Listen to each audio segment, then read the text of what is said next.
Good morning and happy new year. We're going to head right down to Washington, D.C. now, where Connecticut Congressman Joe Courtney is standing by. Friday was the opening day for the 119th Congress. Welcome, Congressman Courtney. What's the mood in D.C. right now?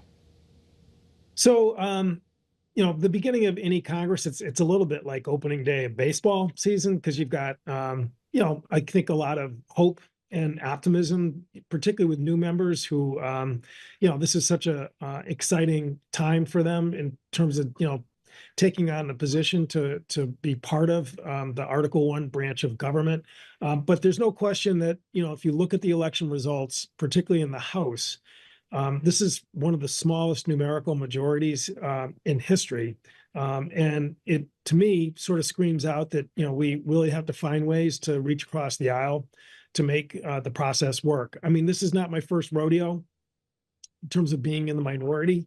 And certainly I can point to many examples of, ways that I've been able to succeed even in the minority.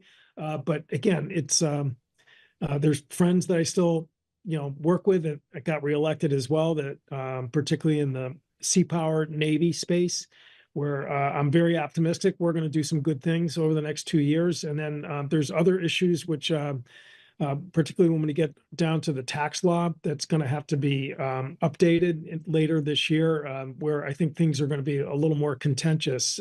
But I view it as an opportunity to fix some of the mistakes that took place in 2017, like giving people a full deduction on their property taxes, the SALT deduction, which really hurt homeowners in the state of Connecticut. So again, as I said, it's still opening day, opening week, and we're, hopefully going to work hard and hope for the best. Well, to stick with your baseball analogy, I'm a Mets fan. So many years, the only good day of the season for me was opening day. Hopefully not this year. But when you look ahead to having so much fighting, and you talked about it when you were talking about your accomplishments in the last Congress, you said that infighting wasted precious time. Now, you said that because you were trumpeting the things you still got done, but there certainly is infighting in the Republican Party, in some parts of the Democratic Party.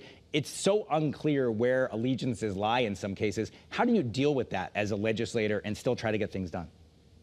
So again, if you look at the past Congress, there's just no question. If you look at the number of bills that were enacted, it was a very low production Congress. And again, it was because just beginning the process back in 2021, took forever. And then we obviously lost the speaker for a full month later on in the Congress. And again, that just burns up precious time. It's not a debate club.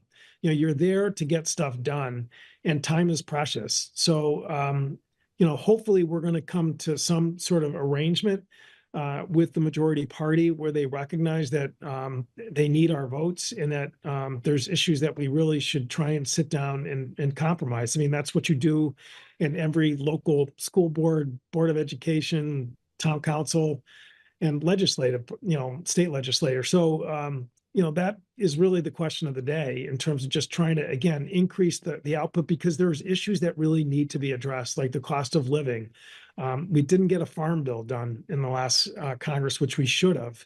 And, a lot of work's been done on it. So hopefully we can just sort of pick up where we left off and get that finished.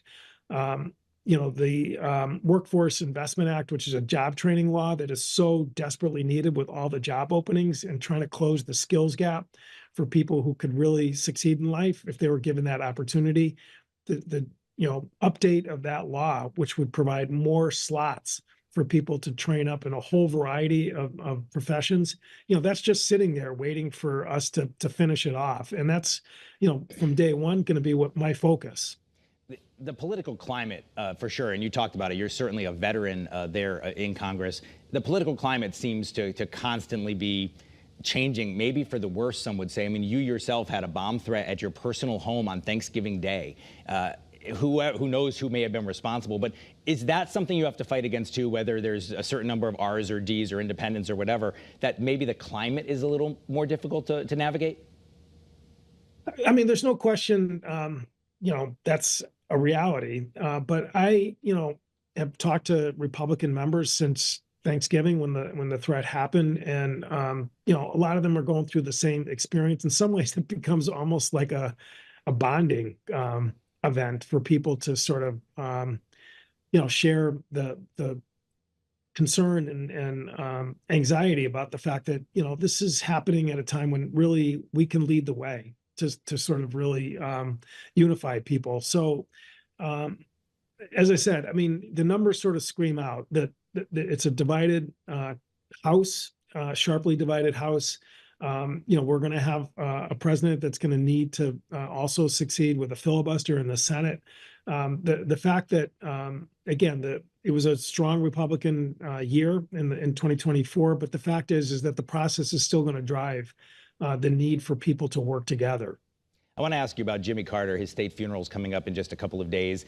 You credited him greatly with keeping Subbase New London open in the facility there in Groton. You said that it was a big deal what he did. I know you actually spoke on the House of the Floor about that in length. But can you just tell our viewers his significance to southeastern Connecticut as a former submariner himself?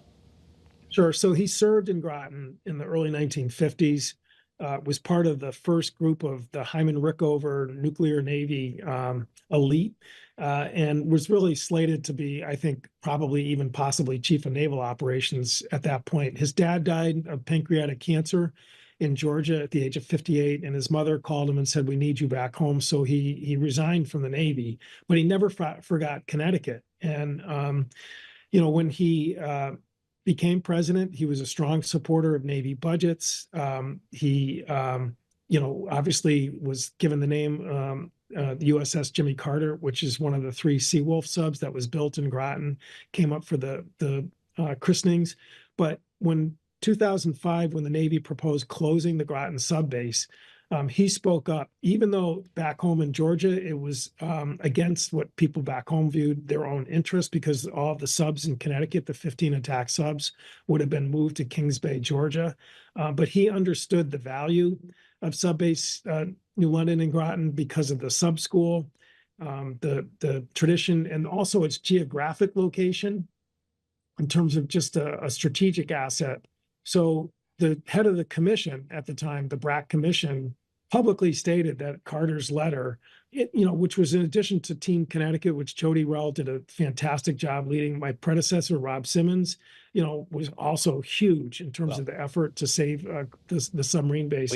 But principally, really, again, specifically singled out Carter's letter to the commission saying that don't close the base as instrumental for the vote that took place. We have to leave it right there. Congressman Courtney, good luck in the new session. Thank you so much for joining us here on CT25. We'll be back with more CT25 right after this.